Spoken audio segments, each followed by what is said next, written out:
안녕하세요, 도굴입니다. 간만에 하는 메타 트렌드 분석이에요. 영상은 조금 요약되어 있고 현재 메타에서 좋은 캐릭터, 쓸만한 총기, 많이 추가된 외장 부품들, 기존과 달라진 시스템들, 그런 것들을 좀 정비해주는 길러자비 같은 내용의 영상이 될 것 같습니다. 자, 첫 번째는 메타 캐릭터들입니다. 여전히 2025년 5월에도 메타 캐릭터들 1등, 2등은 총기에서는 세레나, 스케딜에서는 이네즈가 될 것 같습니다. 이네즈는 너프되었지만 여전히 건재한 모습이고, 너프 이후에 버그 수정 패치로 다시 좀 정상화되었기 때문에 여전히 강력한 모습을 보이고 있습니다. 아직까지는 다른 스킬딜러들이 따라잡을 수 있을 정도는 아닌 것 같아요. 그리고 이번에 새로 나온 캐릭터인 얼티밋 블레어죠. 이 캐릭터도 성능이 상당히 좋은데, 특히 목 같은 거 잡는데 굉장히 좋고, 신규 캐릭터로 나왔으니까 스토리도 보면서 재밌게 할 수 있을 것 같은 느낌이라 여기에 살짝 넣어봤어요. 추천도는 한 별 3개 정도 되겠네요. 그 다음에 요즘 이제 침식에서 4인 파티로 했을 때 기준이지만 침식 서포터들 엔조, 루나, 레픽 같은 것들이 있어요. 루나 같은 경우는 지금 소음시에도 빌드해도 나쁘지 않고, 사냥에서도 엔조는 서포터로서의 성능만 조금 뛰어나고, 레픽은 블랙홀이라는 유니크한 부분이 있어서 시그마 섹터든 침식이든 여기저기서 도움이 많이 되는 그런 느낌인 것 같습니다. 일단 침식 30층에서는 스키딜러 비에사도 상당히 쓸만한 느낌이에요. 총기딜러 2명 정도의 비에사 2명이면은 정말 빠르게 돌 수 있고, 비에사 1명이어도 상관없지만 그것보다 돌기 귀찮은 침식을 좀 편하게 돌 수 있다는 부분이 이번에 점수를 조금 후하게 줄 수 있을 것 같은 느낌이네요. 캐릭터 밸런스 패치에 대해서는 이제 Q&A에서도 이야기했던 것처럼 계속해서 진행되지만, 이제 이후의 방향은 스킬딜 위주의 컨텐츠가 이렇게 나온다고 이야기가 되었기 때문에 이번 아르케 조율에 추가되는 그런 컨텐츠라던가 이런저런 것들을 보면은 스케일러들이 좀 더 떠오르지 않을까 싶어요, 이후에도. 자, 다음은 총기 살펴볼게요. 현재 여전히 최후의 비수가 압도적인 성능을 보여주고 있죠. 모든 총 중에 가장 높은 그런 스펙을 가지고 있다고 보시면 되고, 자, 그 다음에 이제 배틀패스를 얻을 수 있는 공짜 총이긴 한데 말레볼런트가 이번 시즌 상당히 좋습니다. 특히 필드 사냥에서 몹들 잡는데 유도로 알아서 디스크가 튕겨져 나가면서 데미지를 줄 수 있다는 부분 때문에 몹 잡기 정말 좋고, 단일리도 꽤 준수한 그런 느낌이에요.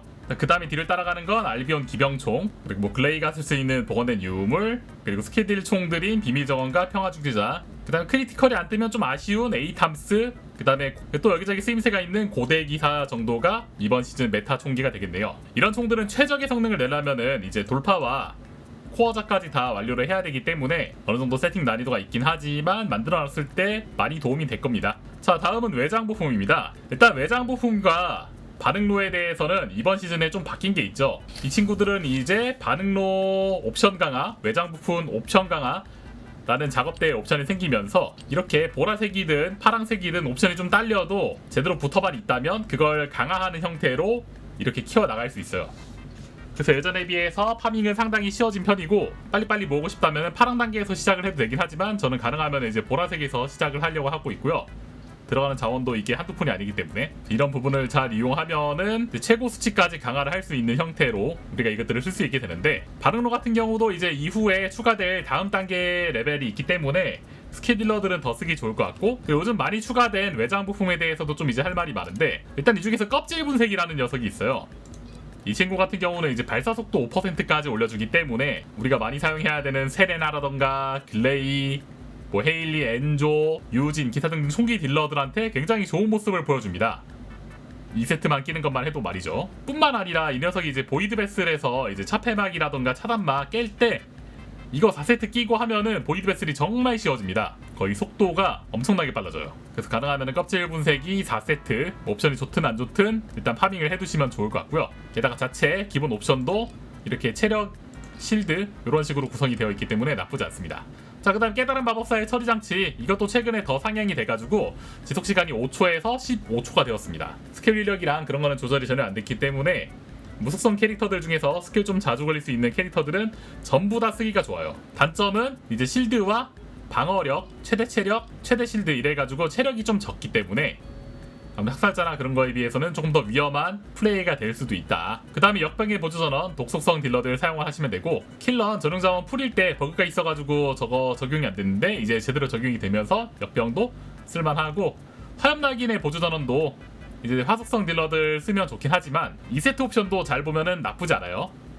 그래서 저걸 활용할 수 있는 캐릭터들은 저것만 써도 되고, 4세트 같은 경우는 이제 속성 저항력을 낮추는 거기 때문에 속성 저항력이 높은 대상한테만 조금 쓸모가 있고, 그렇지 않은 애들은 그냥 학살자라던가 기존에 쓰던 거 쓰시면 됩니다. 그 외에는 이제 사냥꾼의 보조전환 같은 게 몇몇 캐릭터들한테 좀 쓸모 있고, 나머지는 다 기존에 있던 외장 부품들이니까 절멸 세트, 학살자 세트 이런 거 모으면서 살살 진행하시면 됩니다. 예전에 비해 외장 부품은 구하기도 쉬워진 게, 물론 우리가 꾸준히 돌아야 되는 시그마 섹터에서는 특정 거만 나와서 좀 먹기 어렵지만 거신들 잡고 나오는 거는 이제 8개씩 나오기 때문에 굉장히 모으기가 편해졌어요. 그게 아니더라도 이제 침투 400%에서도 많이 나오게 되었으니까 이런 것만 꾸준히 해도 돌면서 다 먹을 수 있다. 자, 그리고 이번 시즌에 경험치랑 돈 벌기는 어떤 식으로 하면 좋냐. 사실 퍼디가 이제 경험치든 돈 벌기든 여기저기 다 좀 편하게 해놨어요. 우리가 옛날 퍼디 할 때 이제 호수론이라던가 뭐 메아리 늪지에 이런 거 환경오염지대 그런 거 하던 시대는 다 지났고, 이제 가장 마지막에 해야 되는 컨텐츠인 침식 정화에서도 골드를 많이 주는 편이고,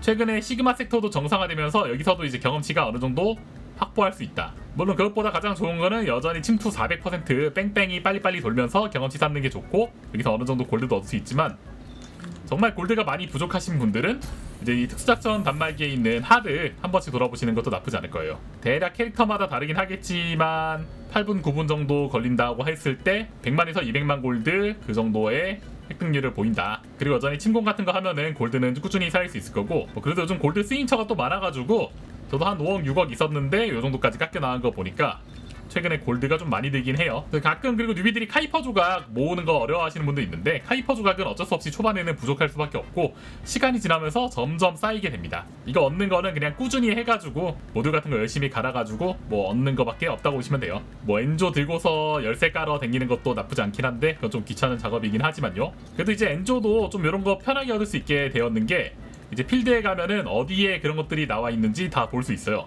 예전과 다르게 말이죠. 그 열쇠 키 같은 것도 안 아끼면서 써도 되니까 이런 것들 잔뜩 쓰시면서 엔조로 파밍해도 나쁘지 않다. 자, 이렇게 지도에 보시면은 어디에 암호 보관함이 있는지, 색깔은 어떤 건지 이런 것들을 확인할 수 있습니다. 자, 설명하면서 기존과 달라진 것들에 대해서 계속 이야기하고 있지만, 이번 최근 패치에서 또 달라진 거가 하나 있는데 바로 이런 거죠. 이제 기존에 보이드 조각을 저희가 따로 파밍을 해서 융합로를 열어야 되는 그런 번거로움이 있었는데, 이제 융합로 같은 경우는 딱히 보이드 조각이 들지 않아요. 그래서 여러분들이 그냥 몸만 가서 저기 몸 나오는 거 기정형만 챙기고 가서 까서 먹으면 됩니다. 이런 것들을 이용한 노가다 방법들도 이제 여러가지 있으니까 뭐 자기만의 방법을 찾는 것도 좋긴 하지만 이렇게 저렇게 돌아다녀 보면서 쉽게 잡을 수 있는 것들 한 번씩 쭉 확인해 보시면은 은근히 이제 파밍하기가 좋은 것들이 많이 있어요. 지금 여기 같은 경우도 굉장히 쉽게 이렇게 목 3마리 잡으면서 이런 것들을 얻을 수 있죠. 제이버 출동의 시간일까요? 이렇게 융합로 깔 때 보이드 조각 되는 게 없고, 우리가 초소 돌면서 열심히 모아놨던 비정형들 여기 와가지고 이제 슬쩍슬쩍 까시면 됩니다. 참고로 초소도 이제 예전처럼 돌 필요가 없는 게, 옛날의 기억으로 게임을 하시는 분들은 초소를 돌아서 이걸 까야 된다고 알고 있긴 하지만, 이제 이렇게 400% 던전 같은 경우 보면은 보상 선택 탭에서 융합로에 나오는 것들을 선택을 할 수 있어요. 그렇기 때문에 이걸 이용하면은 굳이 초소 같은 귀찮은 것들을 작업을 안 해도 돼요. 물론 초소가 또 안 귀찮은 사람도 있을 수 있으니까 본인이 잘 맞는 거 하시면 됩니다. 자, 이렇게 불모지의 침투를 보면은 침공 들지 말고 침투 어려움 보았을 때 이렇게 기존에 우리가 까던 거신으로 까는 것들도 있지만, 이렇게 3번 4번 보면은 초소에서 까야 되는 그런 것들도 같이 있을 수 있다. 그리고 이번에 추가된 거는 보이드 침식 정화라는 게 있는데, 이거 같은 경우는 뭐 깨도 그만 안 깨도 그만이긴 해요.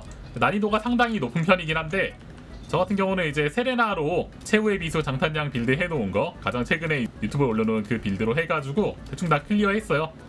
도전적인 컨텐츠긴 한데 또 그렇게 어렵진 않고, 뭐 한두 번 실패하더라도 한번 해보시는 것도 나쁘지 않을 것 같아요. 그리고 5월 22일 심층부 보스가 바뀌어요. 토르멘터의 보상을 다 받고 싶으신 분들은 지금부터는 좀 빨리 돌아야 되겠죠. 몇 일 안 남았으니까. 자, 그리고 현질 부분에 대한 이야용인데, 아무래도 이 게임을 잘 모르는 분들이나 처음 시작하는 분들이 뭐 어떻게 사고 시작하면 돼요? 이런 질문들을 한 번씩 하는 분들도 있더라고요. 여기에 대해서 좀 답변을 하자면은, 당연히 이제 배틀패스 같은 것들을 이제 기본적으로 사는 게 가장 효율이 좋고, 배틀패스가 예전과 다르게 좀 이제 감있게 세팅이 되어 있어서 이렇게 받다 보면은 스킨 같은 것들도 이쁜 게 꽤 많고, 뭐 이런 감정 표현도 주고, 그 다음에 이렇게 전투포금 상점이나 보너스 상점에 있는 것들도 좀 개편이 돼가지고 좋아진 게 많은데, 특히 이런 이쁜 스킨 같은 것들을 주니까 요 정도는 사고 시작하는 게 나쁘지 않습니다.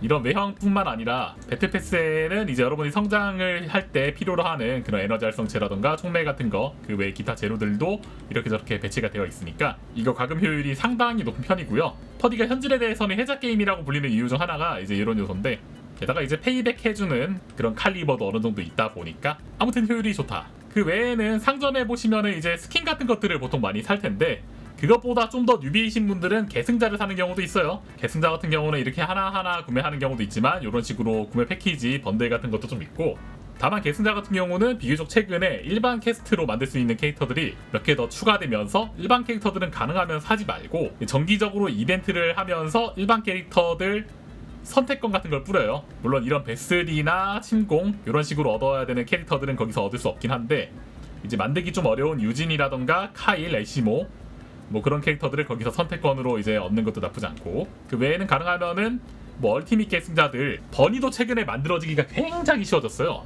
버니 난이도가 완전 유비는 일단 이거 만들어서 시작해봐라 라는 가이드 수준의 그런 수준이 됐기 때문에 만들어 보시면 되고, 정말 그래도 좀 빠른 성장을 위해서 게임 진행을 해보고 싶다면 이레즈 하나 정도 사는 거 나쁘지 않고, 그 티어 캐릭터인 세레나도 캐릭터 구매를 생각하고 있다면 뭐 나쁘지 않습니다. 일단 요 두 개 정도가 정석으로 스타트고, 그 외에는 여러분들이 이제 보시고 뭐 사고 싶은 거면 사고 그렇게 하시면 될 것 같습니다.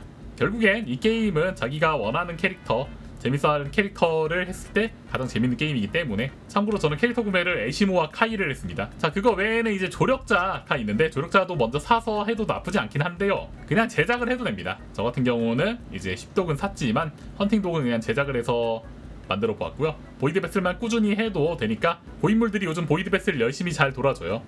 그래서 거기서 버스 타면서, 버스 없으면 뭐 그때 다른 거 파밍 좀 하다가 다시 있으면 또 돌고 하면서 열심히 챙겨보는 걸 추천드립니다. 이걸 제외하면은 이제 스킨 같은 것들이 있겠죠. 터디의 꽃은 이제 이런저런 스킨들인데 스킨팀들이 열일을 하는 게임이에요. 한 달에 한 개, 두 개 정도씩 해가지고 나오는데 여러분 취향에 맞는 것들 해가지고 사시면 좋을 것 같습니다. 이거 말고는 이제 저기 아래 가면은 시장템 말고 지원 아이템들이 있는데, 좀 빠른 성장을 위해서 이제 이런 것들을 사는 분들도 있어요. 예를 들어 이런 부분이죠. 뭐 아르케 고유인자 경험치, 저도 30일짜리 이건 하나 사긴 했는데 골드 부스트, 캐릭터 경험치 부스트 뭐 이런 거, 카이퍼 조각 부스트, 무기 숙련 부스트 한 달 정도 사두면은 든든하게 사용할 수 있지만, 이런 것들도 이벤트로 많이 뿌리기 때문에 또 필수는 아닙니다. 상점 페이지까지 둘러봤고, 그리고 상점에서 구매하기 전에 소셜에 도굴 9344 검색하면은 저를 넥슨 크리에이터로 신청을 해주실 수 있어요. 이거 하고 결제해주면은 약간의 뽀찌가 들어오기 때문에 영상 제작에 정말 큰 도움 되니까 한 번씩 해주시면 너무 감사하겠습니다. 아무튼 요런 안내와 함께 오늘 영상을 마치도록 하겠습니다. 정기적으로 메타 트렌드 분석 같은 거 해주고 있는데, 혹시 제가 이야기한 것 중에서 잘못된 거나 좀 더 부연 설명이 필요할 그런 내용들이 있으면은 여러분들도 같이 리플에 남겨주시고, 또 궁금한 것들은 물어봐 주시면 감사하겠습니다. 그리고 11일 넘어가는 새벽에 팍스 업데이트 관련된 내용도 있으면은 요약해서 바로바로 안내해드리도록 할 테니까 많이 기대해 주시고요. 오늘 영상 도움되었으면 좋아요, 구독하기 한 번씩 해주시면 감사하겠습니다. 시청해주셔서 감사합니다. 땡큐.